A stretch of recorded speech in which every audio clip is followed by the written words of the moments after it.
Сайн бацхан үзэгчтэй зочны цагийн хэлэлцгийн маань энэ удаагийн дугаар эхэлж байна. Манай энэ удаагийн дугаарын зочноор Ховд аймгийн Ардчилсан намын дарга, аймгийн иргэдийн төлөөлөгчдийн хурлын төлөөлөгч, тэргүүлэгч Чимбатар оролцож байна. Орой минь хүргэе танд. За тэгэхээр Ардчилсан намын тухайд бас сүүлийн үед ямар ажлуудыг зохион байгуулж байна вэ? Ойрын хугацаанд бас нэг томоохон ажлыг хийх гээд байгаа гэсэн сураг сонссон. Энэ талаар яриага эхлэх үү? Үндсэндээ энэ 2016-17 он бол зүгээр улс төрийн амьдралын хувьд бол нэлээд тийм халуухан идэвхтэй ийм он жилүүд байсан аргагүй бас энэ Монгол Улсын үндсэн хуульд яг тусгаснаар 4 жилд нэг удаа болдог тийм томоохон сонгуулиуд маань явагдаж өнгөрсөн байгаа. Тэгээ өнгөрсөн одоо 7 сард 2 удаа Монгол Улсын ерөнхийлөгчийн эрх чадны сонгуул болж өнгөрлөө. Тэгээд Ардчилсан нам бас сүүлийн одоо энэ ерөнхийлөгчийн 3 удаагийн сонгуульд одоо дараалж ингэж одоо ялсан юм амжилтыг бол бид нар үзүүлсэн байгаа. 16 оны одоо тэр олон нутгийн сонгуул, аймгийн иргэдийн хурлын сонгуул, Монгол Улсын их хурлын сонгуульд хэдийгээр Ардчилсан нам ялагдаж ард түмнээсээ бас тодорхой хэмжээгээр бас нэг тийм алганы амт хүртсэн хэдий ч эргээд одоо энэ эрх баригчдын нэг жилийн хийсэн үйл ажиллагааг одоо ард түмэн бас зөвөр дүгнэж үнэхээр одоо болохгүй бүтэхгүй тэр үйлдэлт нь засгийн газар өгөөд одоо их хурлд Монгол Ардын намд үнэлт өгснөөр одоо 2 шатны дээр 2 удаа явагдсан юм сонгуульд бол ерөнхийлөгч маань Алтмаагийн Баттулга одоо сонгогдлоо. За үндсэндээ 7 сар 8 сар бол амралтын сар байдаг. Сайхан дэлхийд дэлгэнэж өрөнд дулаан цагийн ийм сайхан одоо Монгол орондоо яриа тийм амралтын цаг байдаг учраас улс төр бол өөрөө бол ерөнхийдөө бас тийм намжмал тайван тийм амралтын байдалд бол ингээд шилжсэн байгаа. Тэгээд энэ 9 сараас эхлээд одоо бас л улс төрийн үйл амьдрал бас жоохон тийм идэвхжээс эргээл явж илах шиг байна.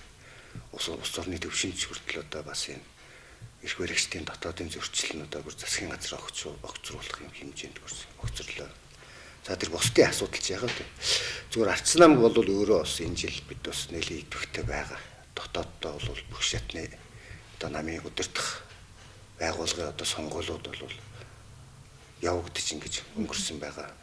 Сумын намын дарга, дунд шатны намын дарга, одоо төв намын дарга гэхлээр үндэсний бодлогын ороо, аймгийн намын ороо, сумын намын зөвлөл гэдэг ерөнхийдөө тийм шинэ уур амьсгал, шинэ бодол, санаа, шинэ тийм менежмент удирдлага, шинэ тийм одоо намын үндсэн дүрм ингээд өөрчлөгдөд нам бол одоо бас нэг тийм шинжилсэн байдлаар ингэж ажиллаж бол ингэж эхэлж байгаа. Энэ 9 сарын одоо 21-ээс 24-ний хооронд одоо манай аймгийн хэмжээнд одоо Ардчилсан намын гишүүд дэмжигчдийн хүрээнд зөвхөн намынхаа гишүүд дэмжигчдийн хүрээнд урлаг спортын хангалтгүй наадмыг зохион байгуулахаар энэ 8 сарын дундуур манай одоо дунд шатны намын байгууллагууд хамгийн удирдах байгууллагууд энэ намын хорооны хурлаас бусад чөлөөт үед нь намыг одоо удирдлага зохион байгуулалтаар хангаж явах тэр дүрмийн байгууллага болох манай тэргүүлэгч гэж байдаг. Тэргүүлэгч туралдаад юм шийдвэр гаргаад бид үндэсний бодлогын хорооны гишүүдтэй бол санал уламжилсан бүх сумуудынхаа намын дарга, намын хорооны гишүүд бас саяхан байс Улаанбаатар руу явж албан томилтоор яваад төв намынхаа дарга нарт бас энэ удирдлагуудад энэ ажил мадлаа танилцуулээд ингээд ирлээ дээ. Тэгэхээр урлаг спортын хангалтгүй наадам байна. Ямар одоо төрлүүдээр зохион байгуулагдаж төлөвлөгдөж байна? Шат дамжуулах нь бас юу ах юм бэ? Тэгээ урлаг спортын хангалтгүй наадмын одоо хөтөлбөр өдөрдмж энэ бүх одоо зөвлөмж нь бол 8 сарын яг дундуур баг нэг нэлээ одоо хөрдөөөр бол бид нар гаргаад 10 гэдгээр бид нар гаргаад бүх сумуудаар явсан. Энэ наадмын гол зорилго бол бид их түрүүн хэлсэн нам дотор нэлээд дотоод сонгуул боллоо. Улс орны хэмжээнд нэлээд сонгуул болсон учраас бид одоо энэ намынхаа гишүүд намын дэмжигчдийнхээ бас нэг үйл ажиллагааг тогтнолжуулах, анхан шатны намын байгууллагынхаа үйл ажиллагааг одоо бас дэмжих, идэвхжүүлэх. Тэгээ намын гишүүдийнхээ бас манай нам чи одоо яг бүх сум, бүх багт ийм улс орны хэмжээнд томоохон тийм бүтцийн байгууллага учраас тэр хүмүүс зөндөл одоо авьяас, чадвартай, урлагийн авьяастай, спортын одоо бас авьяастай ийм олон сайхан хүмүүс байгаа учраас тэр хүмүүсээ бас аймгийнхээ хэмжээнд бас нэг сурталчлах. Тэр нь бас намынхаа гишүүдийн эвнэлтийг бас хангах ийм зорилгын хүрээнд зохион байгуулж байгаа. Спортын тэмцээн гар бөмбөг, шатар, теннис гэсэн тэгээ үндэсний бүх байна. Тэгээ энэ дөрвөн төрлөөр ингэж явагдана. За урлагийн төрөл бол дотроо бол язгуур урлаг, одоо хамтлаг, гоцлол, тэгээ би дээр нь бас нэг шинээр манай салбар комиссод оролдоод бас яруу найргийн төрлийг бол бас ингэж оруулж ирж байгаагаар бас онцлог ингээ нийлбэр дүнгээр хамгийн өндөр оноо авсан. Энэ баг нь бол одоо төлөвлөж оноо цуглуулаад тэгээд 1 2 3 дугаар байр эцэлүүлж ингэж дүнлэх юм байгаа. Энэ наадамд нийтдээ 16 сумын 16 баг, аймгийн одоо төвийн 12 баг, жаргал сумын 12 хүчин бас нэг томоохон сумын одоо дунд сумын хэмжээний л хамтаа шүү дээ. Тийм учраас 12 багаа бол тус-тусд нь оруулаад ингээд 28 баг оролцсон 1030 гаруй тэг хүн оролцсон энэ томоохон тийм наадмуудаа анхудаа ингэж зохион байгуулж байгаа онцлогтой. Тэгээ наадмыг бол 2 жилд нэг удаа явуулах учраас тэгээд ангадугаар наадам гэж нэрлэж байгаа тийм. Аливаа нэг наадам өөрийн гэсэн бас нэг бэлэгдэл, эмблем, лого та бас үрээ гэдэг тийм ээ. Ийм олон зүйтэй байдаг. Тэгээ манай энэ жилийн одоо наадмын одоо бэлэгдэл бол одоо жишээлбэл одоо 80 оны Москвагийн олимпийн бэлэгдэл чинь Миша Бамбрус байх. Сая одоо Бээжингийн олимпиад одоо пандагаа сурталчилж одоо байгаль дэлхийг хайрлах, хамгаалах тийм ээ. Ан амьтны одоо бас хамгаалж энэ байгальгаа тэнцвэрт байдлыг хангах одоо хойч үедээ бас энэ минж гэдэг амьтныг одоо бид нар бэлэгдэл болгож явж байгаа. Минж гэхдээ бол зөвхөн одоо ерөнхий тийм том ойлголтыг л мэддэг. Яг тэ минжний тухай судлаад ингээ эрдэмтдээ судлаачдаас асуугаад ирэхэд бол өөрөө бас их сонин амьтан байт юм байлээ. Тийм учраас бид нар энэ жил одоо зөвхөн одоо манай булган сумд байдаг. Дээр нь одоо ховд сумд одоо сүүлд нутагшуулсан тэр булган сумаас авчирч нутагшуулсан тийм минж гэдэг амьтан. Энэ бол зөвхөн одоо гаднаас одоо гэрийн тижээвэр амьтан шиг одоо нутагшуулаагүй. Яг л ирээсээ Монгол орондоо ялангуяа ховд аймагтаа ганц байж ирсэн юм амьтан билээ. Нийт тоо толгоон бол нэг 200 гаруй ийм минж одоо манай аймгийн нутаг дэвсгэрт одоо байд юм байна. Тэг гэх мэтлээ одоо наадмын одоо бэлэгдлийн хувьд бол бид нар ингэ сонгож байгаа одоо бас олон зүйл дээр бол энэ наадам бол онцлог болох хаа гэж бодож байгаа. За танахаас зохион байгуулж байгаа арчсан намаас зохион байгуулж байгаа наадмын хувьд юм байна. Улс орны хувьд гэх юм бол засгийн газар өгсөрчлөө. Таны хувьд бас арчсан намын даргын хувьд, аймгийн арчсан намын даргын хувьд бас ямар бодолтой, ямар байр суурьтай байна энэ дэр? Яг гоо бид Монгол улсын одоо ерөнхийлөгчийн сонгуулийн үеэр яг л энэ эрх баригчдын хийж ирсэн тэр үйлдэл болгонд бид үнэлт өгсөн шүү дээ. Нөгөө татвараа нэмэхгүй гэсэн чи яасан, нэмсэн яасан. Нөгөө 60 тэрбумын асуудлыг эвлүүлэх гэж дайрчсан. Манайх эвлүүлэх биш юм байна. Сүүлд ч одоо сонгуулийн үеэр бол үнэхээр ардын нам тэр системээ хамгаалах гэж, тэр бүтцээ хамгаалах гэж дотроо гэдийгээр одоо энэ зүйл төр 60 тэрбумын асуудал, энэ татвар тэмдэг асуудал, тэр одоо баахан сайдар концесс авдаг асуудлыг хэдийгээр одоо дотроо шүүмжилж ийсэн ч арчсан намтай байр суурьныг байсан хэдий ч яг сонгол болохоор ир зэрэг байдгүй. Улс орны эрх ашиг гэхээс илүү тэр намынхаа эрх ашигыг бодоод ингэж явсны үед өнөөдөр бол ардын нам бол ялагдсан ерөнхийлөгчийн сонгуульд. Бидний тэр шүүмжилжсэн хэлжсэн тэр ботт баримт жишээ тайлбар бол ард түмний одоо бас үнэхээр одоо энэ арчсан намын хилээд байгаа энэ ардын намын үйлдэлд байгаа энэ үйлдэл болгонд бас буруу байх шүү гэдгийг бол ойлгож ингэж яасан. За тийм энэ намыг бол одоо бид бас ажиглаж илвэ. Ирүүл тийм дуу хоолойтой ирүүлээр сэтгэдэг энэ шудраг бас юм намын гişүүд байх л ёстой даа гэж бид нар их хурлд бас байх ёстой гэж анзаарч ирсэн.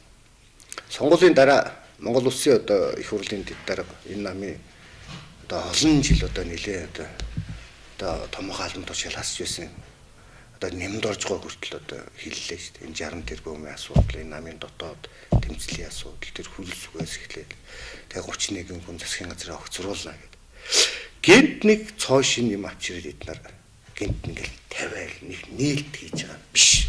Нээлт гаргаад энэ засгаа огцруулж байгаа асуудал биш.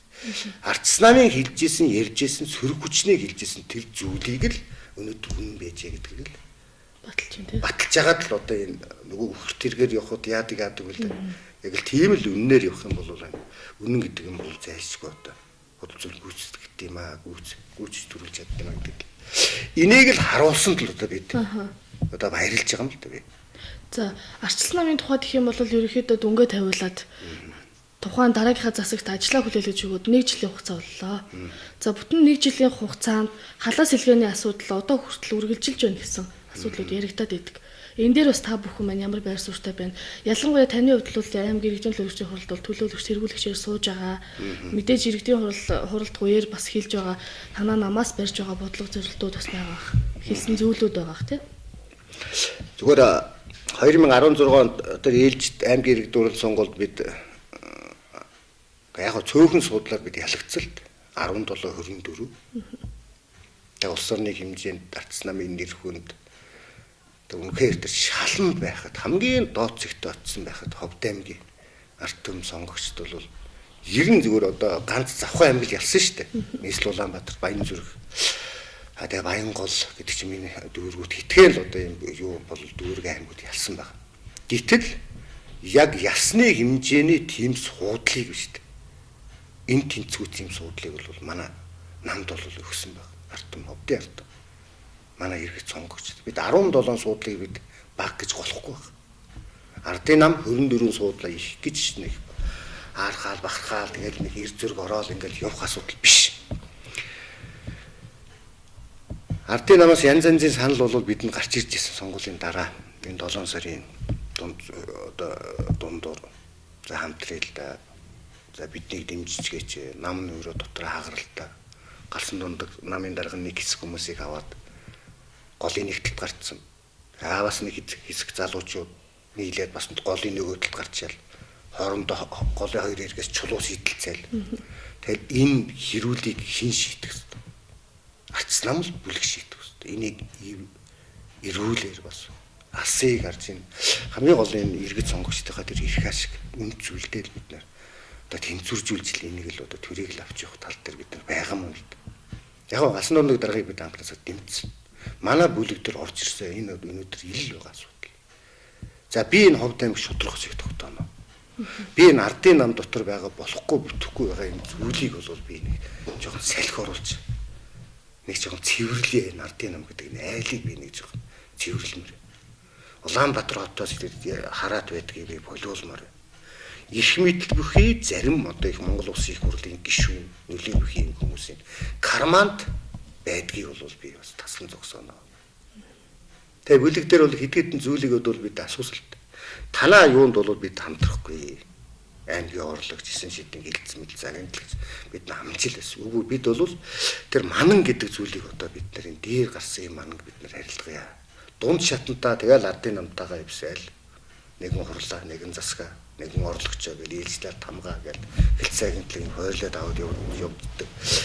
Ийм жишгийг одоо цаа халж ерөөсөө нэгэн сөрхүч нь эрх баригч бай гэдэг үсрийн саналыг тавиад нэг ганц хоёр зүйлийг л бид нар асуусан байт. Саналаа тавьсан. Энэ төрийн албаа хаагчдаг битгий нэг хөдөлгөөч. Наа чи 2009 оны 1 сарын 1-ээс хэрэгжиж ирсэн төрийн албаны хууль гэж юм байна. Тэр хуулийг хамгаалтанд орцсон байгаа хүмүүс шүү. Бид ч гарсныхаа дараа бол мэдээж хэрэг улс төрийн нам өөрийнхөө мөрийн хөтөлбөр бодлого чиглэлээ бас хэрэгжүүлэх нь тодорхой хэмжээний албан тушаалтныг бол халж солилгүй л яг хөө энэ аймгийн засгийн орлогчийг байна улс төрийн албан тушаалтан гэх мэт цөөхөл юм байдаг байхгүй. Тэгэд энийг бол бүр өдөрдох шатнаас нь эхлээд одоо бүр доотлын захиргааны цэвэрлэгч хүртэл оруулаад тийм ээ. Мэргэжлийн одоо тэр хүмүүс рүү ингэж халаас илгээ орно гэхэд бол энэ арай бол дэндүү асуудал. 12 сарын 2-нд өнгөрсөн 16 оны 12 сарын 2-нд аймгийн иргэдийн хурлын 2 дугаар хуралдаа хуралдсан. Насан дундаг дараад бид нар шаардлага тавьсан байт. За ийм хууль бус зөрчсөн үйлдэл бол таслан зогсох гэж. За дахиад дээр нь төрийн албаны хуулийг одоо зөрчиж аймгийн иргэдийн хурлын төлөөлөгч хаших устай албан тушаал хашиж болохгүй албан тушаал гэж байдаг. Жишээлбэл тэр эрүүл мэндийн газрын даргаас үлээч. Хөдөө ажихуйн газрын даргаас үлээч. Одоо тэр Монгол банк дээр захирлаас үлээч. Одоо энэ хөгжил политехник коллежийн захирлаас үлээч. Энэ төлөөлөгч нар чинь хашиж болох албан тушаал гэж байдаг. Болохгүй албан тушаал гэж байдаг. Зүгээр Арц намын 17 төлөөлөгчийг доромжилж байгаа юм шиг бичгт ямар ч хариу өгөөгүй. Тэгээ би 6 сарын 2-нд бол огцруулах саналыг бол бид нар оруулсан л. Арц нам хүч хүрээгүй. Одоо эргээд яажсан вэ гэхээр сая одоо хичээл ном эхэллээ, шинэ хичээлийн жил эхэллээ. Дахиад нөгөө хэдэн сургуулиудынхаа захиралт байг халаад эхэлсэн. Балдорчиг, тэр ховц зүйн Имэрхааны одоо манай энэ цэцэрлэгийн эрхлэгч байна. Тэгээ энэ багш захирлуудын сонгон шалгуулалт гэдэг чинь өөрөө бас хувилдаа дүрмтэй журмтай байт юм шиг. Гэвтэл шаал цаг нь болоогүй бахад ийм сонгон шалгуулалт нэрийн доор багшийн дэд аваачаад 2 ангид суулгаад уул энэ онлайн шалгалтыг бол нэг том зааланд яг онлайнаар шалгалтыг 2 ангид суулгаад те нэг ангид нэг 17 хүн 6 хүн орсноос 14 тэнцээд нөгөө ангид нь бүгдээрээ унжаад адилхан 3 4 хүн. Тэгэд нэг одоо танкинд нь дандаа ухаантнууд нь суугаад нөгөөд нь дандаа тэнгүүд нь суудсан юм шиг.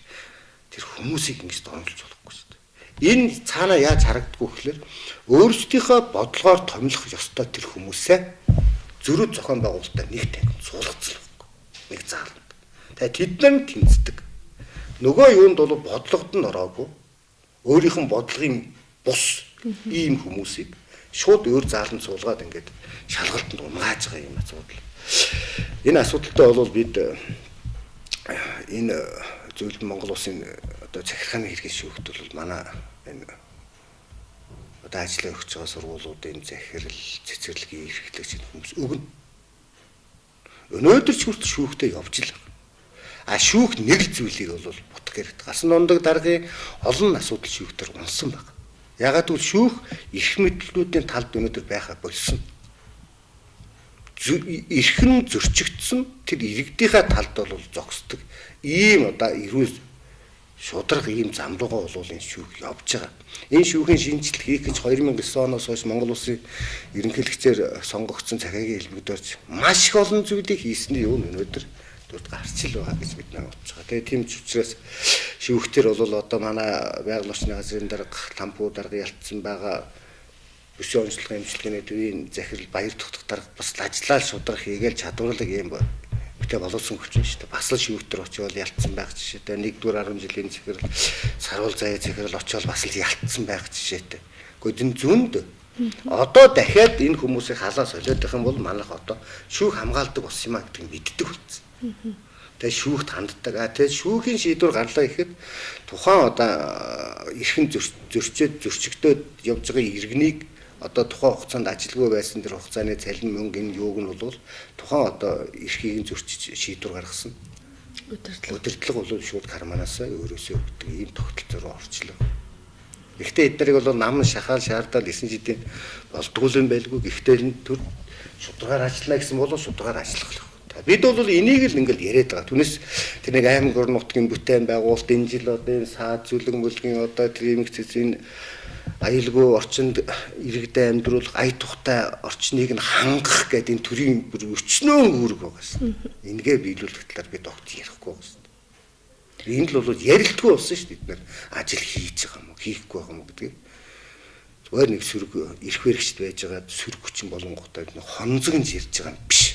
Бидний хийсэн бүтээсэн хайрын сайхан зарим ажил ингээд зүгээр ингээд нүдэн дээр ингээд унаад гундаад ингээд эвдэрч нураад байх чинь хүн босгосон юм да хүн бас.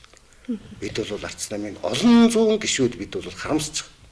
Яг таны саяны нөгөө ярьдаг бүтээн байгуулалт яриаггүй гэж та хэллээ. Би яг энэ дээр асуултаа бэлдээ сууж л та. 365 хоног гэдэг бол өөртөө хугацаа баггүй хугацаа. Энэ хугацаанд хийж бүтээсэн ажлууд юу вэ нэ нүдэнд харагдах юу вэ гэдэг ч юм уу мэдээж арчсан намын зүгээс сөрөг хүчний зүгээс иргэдийн өмнөөс дуурах ёстой, дуу хоолой болох ёстой.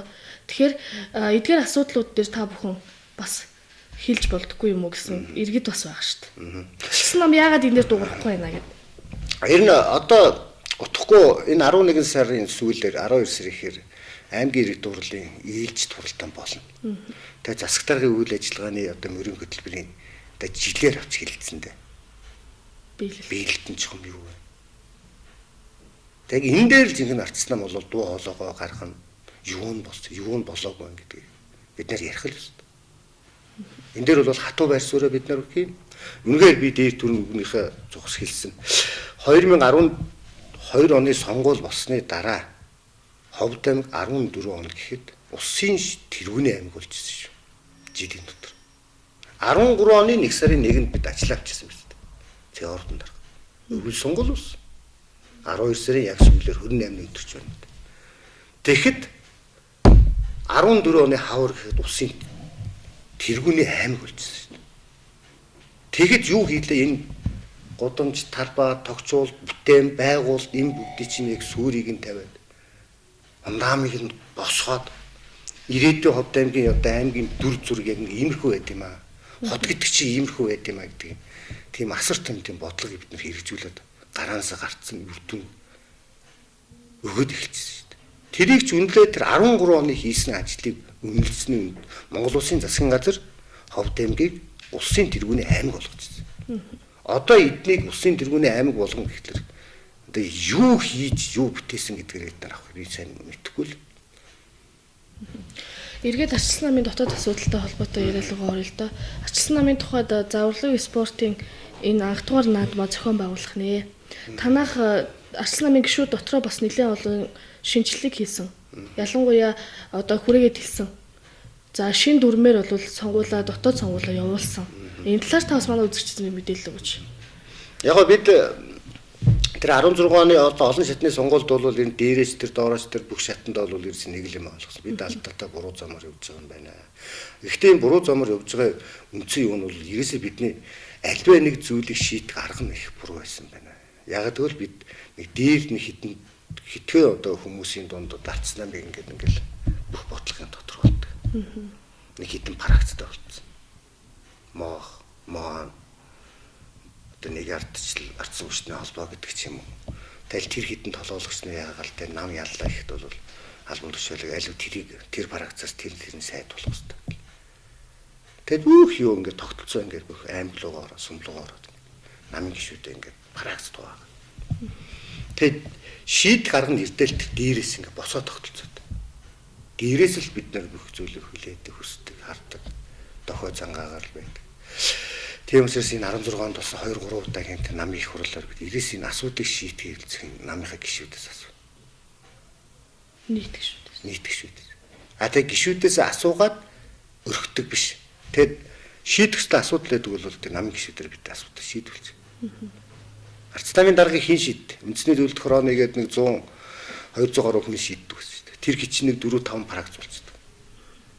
Тэгэл өөрсдөө тохиролцоо хийж, 8 хийж худлаа л биш шүү дээ. Арц намд ийм л байсан шүү дээ. Тэгэл нэг даргаа сонгодог. Тэр даргаыг дагаал бүгд билүү гоодог.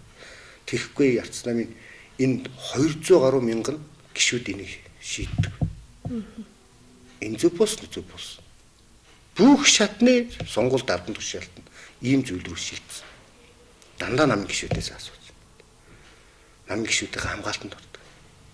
Жохон зөв шудраг явлаа гэхэд нөгөө пракц бүлэглүүд нь таалагдахгүй л тэр дарга огцуулаа хийдэг. Тэгэхгүй одоо хичээлбэл чам таалагдахгүйсэн зүйл. Шинжилгэлийн асуудал дээр арчилсан нам одоо юу гэдгийг намын дарга сонгохоос гадна бүх шатны одоо өөрийн дарга гэдэг юм уу? Одоо ерөөсөө сонгуульд албан тушаалтан гэж. Сонгуульд албан ерөөсөө бүгднгийн л зөвхөн тэр гишүүд одоо намын гишүүд л сонгодог болсон. Жишээ нь одоо юу гэдэг намын дарга сонгууд намын дарга маань өөрийн гишүүдээ өөрөө сонгоно ч юм уу тийм зүйлээсээ татгалзсан байгаанаас шинэлэг зүйлж харагдчих л та. Бас нэг том алхмыг хийлээ шүү дээ. Яг гоо тэр манай намын 2 дугаар их хурал дээр тэр 2 сарын 2-нд болсноо да энэ 17 оны тэр их хурал дээр бол бас хүмүүс хэлж илвсэн энэ Аз твд Монгол улс өөрөө энэ ардчлал хүний эрх чөлөө чи олон ийм дэглэмтэй улс орно шүү дээ. Аз чинь болон хөлтэй. Энэ ардчлалын салхийг хангах цэвэрлжүүлсэн гэдгээр их алдартай гэж яригддаг. Хоёр том хөрш маань одоо ямар явуулаа тийм ээ. Хоёлаа л тотлоо тэр дэглэмтэй нэг тийм хүний хараанд байдаг. Ийм л улс орно шүү дээ.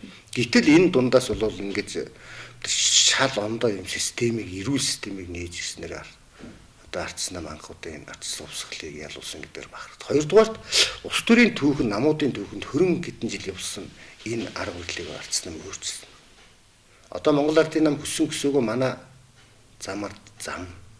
Яг тэгвэл бид ардын нам, арц нам, улс төрийн энэ хөр 30 нам бүгд л нэг л ийм тоглоомын төрмөр л тоглож ирсэн шүү дээ. Дээрээ сонгодог. Дарга төвтэй. Дарга бүх асуудлыг шийддэг. Дарга таалагдахгүй хинч бай тэнд бол хэрчигддэг. Атлагддаг. Тэр шудраг ёс гэдэг юм тэнд бол хизээч өнөртдөг. Гэтэл энэ тогтолцоог нь ингээд өөрчлөөд эхлэхээр энэ улс орны хөгжилд шалгуунд болох болов гэж бодсон. Гол нь энэ ардчилсан нам шинжлэхдэх, ардын нам шинжлэхт гэдэг бол тэр намын нэг хэдэн зуун мянган гишүүдийн асуудал биш юм байна л да. Энэ улс орны хөгжлийн асуудал шүү дээ. Энэ ирээдүйн хөгжлийн асуудал. Энэ намуудад зөв төлөвшчихэж энэ Монгол улсчийн өөрөө зөв төлөвштэй юм байна. Улс төрөн дээр, эдийн засгийн дээр, бодлогон дээр. Тийм учраас энэ улс орны л асуудал. Ер зүгээр ардын намыг манай замаар замнах болов гэж одоо тэр салхи орж байгаа. Эхлэлийн тавьчлаа. Эхлэлийг нь тавьчлаа. Одоо намынх нь их хурал оролдох байх. Дүрм журмдаа өөрчлөлт оруулах юм яригдж байгаа юм байна лээ. Тэгэхээр шат чадны одоо хүмүүс маань сонгогдоод бас л тухайн одоо юу гэдгийг өөрийнхөө сонгож жишээ нь одоо буян тог гэдэг юм уу, цаан баруун баг гэдэг юм уу тодорхой нэг 5 6 хүн гээл ингээ заасан. Тэр чинь ганц хүнийг сонгоо явахгүй байгаа юм байна шүү дээ. Танай шинжлэлийн бодлогыг би ер нь судлаад үзэхэд бол 7-оос 9 хүнтэй ч юм уу тэр нэг баг болж ажилтдаг. Тийм байдлаар сонгосон байсан. Эрэндээ одоо бүх шатны сонгуульд ч тэр яг би тухайн одоо буян тугаас юм уу, дууд сумаас юм уу, булган сумаас сонгогдоход нэг суудлын доогоороо бол тэр нэг хэд өржүүлээд нэг 180 гишин байдаг 41-ийг одоо дөрөөр өржүүлж байна манайх. Тэгээд тэгэхэд тэр хүмүүс яг зөвхөн тэр сонгогдсон намынхаа гишүүд дундаа л аюул ажиллагаа явуулдаг. Одоо энэ урлаг спортын наадам зохион байгуулсан. Намын орооны гишүүд нь тэднэрээ дэмждэг. Эргээд нөгөө гишүүдтэй очиж харилцсан дамт харилцах холбоо гэдэг мэдээлэлээ солилцох. Одоо яах вэ? Манайх ч одоо спортын ямар авьяастай хүн байгуулах хинийгээ оруулах. Энэ дүрм журмч тэр одоо тэгээ маргааш нөгөөдөөс манай спорт хариуцсан, урлаг хариуцсан. Ийм 2 3 төрлийн салбар комисс байгуулсан байгаа. Спорт хариуцсан комиссийн дараагаар манай намын дэдэр банзарч дарга нарийн бичгнэр залуучтай холбооны тэргүүн сансархуу ардсан залуучтай холбооны тэгээд урлаг хариуцсан салбар комиссийн дараагаар манай Галбат дарга бас дэд дарга. Тэгээд нарийн бичгэн дараагаар нь манай Баатар дарга гэдэг. Олон хүмүүс ажиллаж байгаа энэ төлөв мэдээллийг бол бас манай иргэдэд олон тэмд бас нэг өдөр болгон бид нар ийм баяр наадмынхаа мэдээллийг өгнө гэж ингэж бодож байгаа. Хэвлэл мэдээлэлээр сайн сурталчилнаа. За баярлалаа. Тэгэхээр зочны маань ярилцлагын удаагийн дугаар өндөрлөж байна. Магадгүй би нэг асууж амжаагүй та нэг хэлчихсэн гэж бодож эсвэл микрофон нээлттэй. Яг би ярианыхаа эхэнд бол хэлсэн байгаа. Ер нь ардсан нам бол амьд байгаа. Маш байнгын шинжилгээ, байнгын үйл ажиллагаа явуулж байгаа. Энэ 7-8 сар бол яах аргагүй одоо нэг том сонгуулийн дараа байсан амралтын сар байсан учраас одоо бид үнэхээр одоо эрхэм одоо Монгол ардын намын одоо өдөртлгүүд байна, эрх баригчдын тэг хийж байгаа үйлдэл байна. Энд одоо үнэлт хөндлөлтөг нь хатуун шаардна. Тэр нь одоо эдгээр чинь нэг хуулийг зөрчихтэй одоо бүрсүүлдэ хайхаа болцсон шүү дээ. Дахиад одоо буцаагаал нөгөө гаргасан шийдвэрээ өөрчлөөл одоо буцаагаал нөгөө хүнээ томилох гал оролддог. Дахин хуулиад зөрчиж 90 тэгээд нэг ардчилсан намыг одоо эдгээр нэг одоо юу гэдэг вэ? Нохоо уцчил байдаг. Жингийн дэмээ явдчил байна л гэсэн тиймэрхүү ойлголттой байх шиг. Тийм биш бид ард түмнийгаа талд байгаа.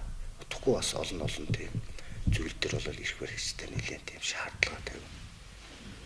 Нэлээд үзэлцэнээр бид нартай шүүмжлэлтэй хандна л гэсэн юм. Цаг зав гарган бидэнтэй ярилцсан танд баярлалаа. Зочны энэ удаагийн дугаарын зочин маань аймгийн ардчилсан намын дарга аймгийн иргэдийн төлөөлөгчдийн хурлын тэргүүлэгч төлөөлөгч Чинбатар оролцлоо. Баярлалаа зочтой. За баярлалаа.